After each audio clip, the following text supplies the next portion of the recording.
Thanks, Mike. Thanks, everyone. Yeah, it's been actually a great year for us. We've got a lot accomplished in the last 8 months. I thought I'd just give a real quick recap of kind of the investment thesis for HighGold, sort of why high and why now. First and foremost, there's our Johnson Tract project. It's a real high-quality, high-grade deposit. We're focused on both expanding it and advancing it through advanced exploration. It's got excellent exploration upside, and really, I think, sort of best-in-class grade thickness profile. Something that really stands out for the project. We're in the middle of a drill program right now, conducting 8,000 meters, and I'll walk you through that asset today. In addition, this year, we did a corporate transaction, which was a spin-out of our Canadian assets, and the objective there was to really unlock value for assets that we didn't think we're getting full recognition by the market, excuse me, and also give us a chance to capitalize that company and get after some ideas and targets that we're pretty excited about. And so that's called Onyx Gold, and I'll touch on that briefly, but really we're about one asset now, and that's Johnson Tract. We entered the program here with $16 million in cash and marketable securities as of June 30th. Working through that a little bit now. And I think why now? Really, it's the value proposition right now. We're tremendous value with a lot of excitement to come ahead of us.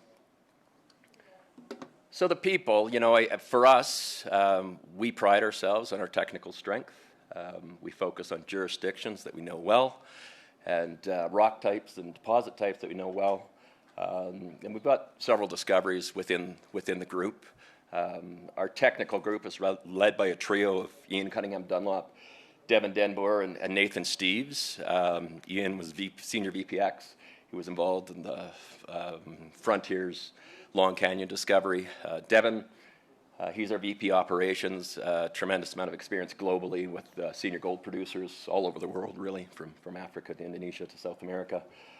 Nathan Steeves is a super intelligent guy. He's a PhD geologist. He's our sort of ore systems expert and brings that sort of innovation to our exploration technique. And more recently, we just added Nicole Holer, not on the technical side, but on the investor relations and corporate communications. So great to have that add. She seems to be a good luck charm everywhere she goes. Seems to get taken over. So we're counting on that, Nicole.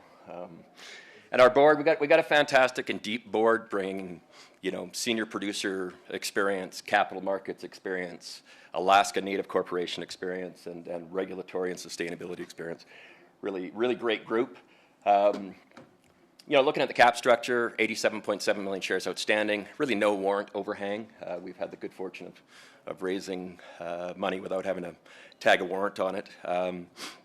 Market cap right now is a little less than this. We're actually closer to 35 million, so definitely some value to be had, considering our cash as of June 30th was 13 million and had another 3 million in marketable securities. Biggest shareholder is a senior gold producer, North American based. They've been long-term supporters that continue to maintain their pro rata. Franklin is our biggest institution.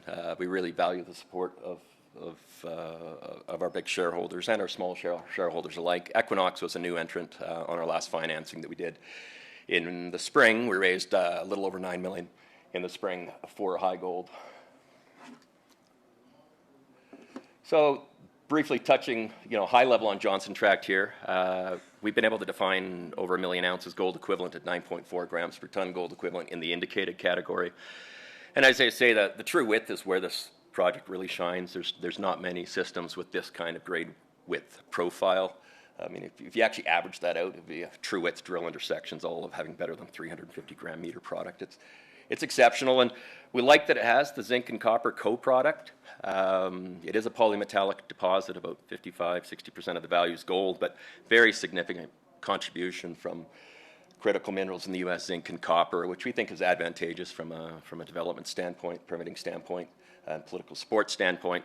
We're located in a very accessible part of Alaska, coastal Alaska. We're about 125 air miles from Anchorage, across from the Kenai Peninsula, where there's a workforce. And we're located on Native Corporation lands, which we think is a great asset. And it clearly has multi-deposit potential. I'll touch briefly on Onyx here. That is the Spinout, Ontario, for or ON for Ontario, Y for Yukon, and X for exploration, if you want the background behind the name. And what we've done is we've spun out properties that are in the Snowline District in the Yukon and a massive land portfolio in the Timmins Camp. You know, and we did this for a couple reasons. It really allowed, I think, us to have a vehicle here that could be well funded to go after some great targets. HighGold has retained 5 million shares in that company, and the shareholders of HighGold received shares in Onyx as well. Busy drilling now. Brock Coulter, John, is the CEO. He's around. I'd encourage you to get to know him and hear the story better. And with that spin out, you know, it really was part of us getting more serious at Johnson Tract. We think we have the real deal here. We think we have visibility on production eventually. And so while we are going to keep the pedal to the metal on exploration, because that's the real fun, exciting part in terms of real snappy value creation, we think de-risking the project and advancing down advanced exploration is equally important for value creation. It's a little bit of a longer-term game, but critical in our view for creating value for our shareholders. And what that involves is basically driving towards underground exploration and evaluation studies, and really starting to look at a mine development scenario.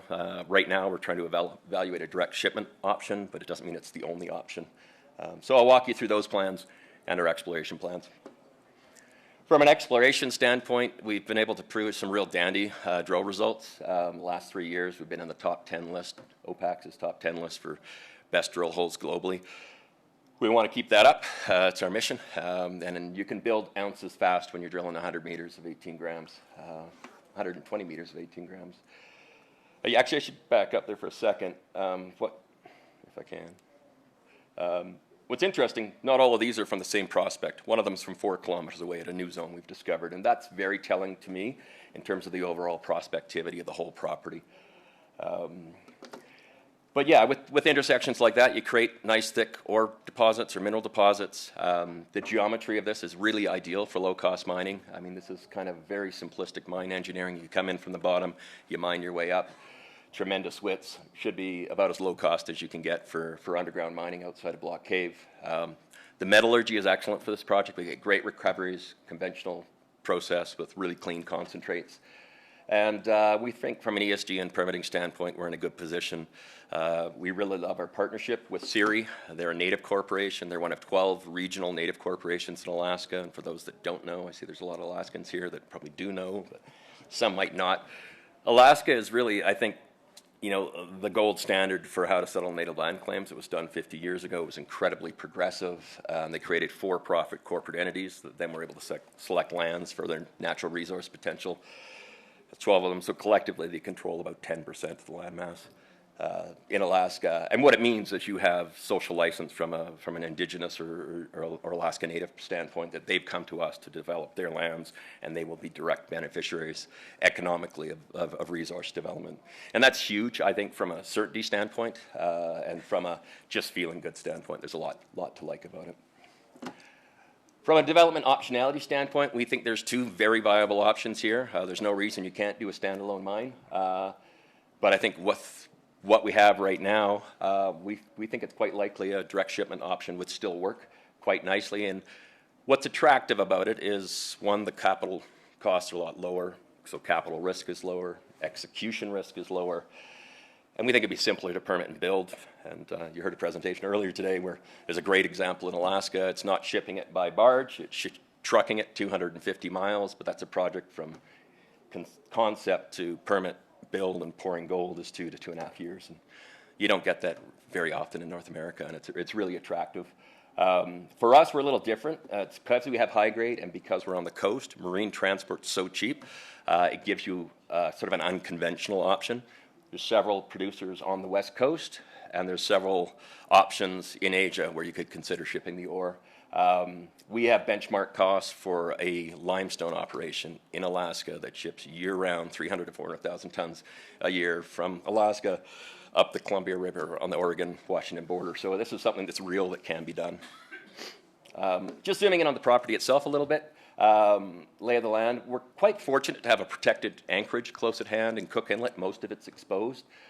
We've got an area that is protected waters. You'd have to build about 15 miles of road to get there. CIRI, the Native Corp, actually has an easement written into law for a transportation corridor and a port facility, which is very vital in our opinion. Zooming in further on the asset, looking at the project itself and the camp and where the deposit sits, there is an airstrip there right now. We've just initiated a permitting process for an expanded airstrip, so you can get Hercules-sized aircraft in here. Their base in North America is in Anchorage and Kenai, so it's very convenient. We don't need it, but it would be nice to have. And a road that would connect the camp and airstrip to the proposed portal site. That's about 2.5 miles long. We anticipate sometime early in the new year we would receive those permit approvals. It's directly tied to a plan for underground exploration, and this is a cutaway long section of that proposed exploration ramp. It is for exploration at this point in time, but you'd obviously build it to production size. It's an incline to the deposit from the valley floor. It gets you right to the bottom of the deposit. It would allow you to do all the infill drilling required to take to measure to support feasibility level studies. You know, that part of the deposit is beautiful plumb down there. It's like 50 meters true width of 15 grams gold. It's really nice. But it's also a tremendous platform to access really good exploration terrain to depth and a long strike. This section is a little misleading, but as we step down on the deposit, we have to go up the mountain higher. So we're drilling really long holes to keep chasing this thing to depth. There's an offset part that's important as well. So we like this. We're working towards it. It's probably 2025, summer 2025 at the soonest before you'd be breaking ground here. But, you know, this is a good market to be working on long-term kind of permitting de-risk pieces for the project. Pivoting now to exploration, and this is the fun, exciting part. You know, this is a property that has multiple prospects. For anyone who's been there, flown over it, you just see big gossans all over. It's about a 10 or 12 kilometer trend of prospects. Most of our work for the first couple of years was right on the Johnson Tract deposit itself. Then we started to move outboard. We made a new discovery at the DC prospect called the Ellis Zone. The discovery hole there was 6.4 meters, so over 500 grams per ton gold. It was a real dandy. So this year, last year, we did some more step outs on that. We're going to keep expanding on that. And in addition to that, we're actually throwing some tests into brand new target areas because we think there's real potential here to find a lot more and to sort of become a senior producer scale asset to satisfy our largest shareholder. Excuse me. So just looking at the Ellis Zone, this was what was defined last year. This year we've been stepping out. Last year was really about tight spaced holes because it was cheap and easy to do because it comes right to surface to better understand the geology and the grade variability. We have had 7 intersections better than 100 gram meters. You know, our best last year was, I think, 12 meters of 25 grams. Didn't measure up to 500 grams, but it was still pretty darn nice. And then we stepped out this year, our first 2 holes, which we released last week. We hit 2.2 meters of better than 50 grams gold. And so off to a nice start. Our intent here is by the end of the season to have enough drilling done that we can frame a resource on here. It won't be massive, but it'll be a start and keep growing from there. So in summary, you know, we think we're the best. No, it really is a great system and great project. It's a lot of fun to work on. We got a great team. We've got a strong treasury to carry us through pretty tough markets. We've had the ability to finance in tough markets. And it's head down, get the work done, de-risk, add value that way, and keep finding more ore. Thank you very much. Thank you very much, Darwin. We've got time for 1 or 2 questions. Yeah. In the front, please wait for the microphone. Do you have an idea of how much gold you anticipate finding there? On the property? Yeah. Millions. Yeah, millions. Yeah. I mean, you already had $1 million. Yeah. Right? I mean, honestly, like, do you have any projections on what you're thinking? Yeah, I mean, right now, I mean, it's clearly a system that has potential for scale. You've got kilometers of alteration zones, and you've got, when you have this kind of width and grade together, it's a good place to be looking and finding more. So we absolutely think it can be a 3 to 5 million ounce plus type system, and that's what we're here for. And certainly that's why our major shareholders here. But we think we have the opportunity where it doesn't have to be absolutely massive and be very attractive for development. You know, if you have 1.5, well, what we are right now, 3 to 2 million ounces. Yeah. Thank you very much, Darwin. That's all the time we have. Thank you.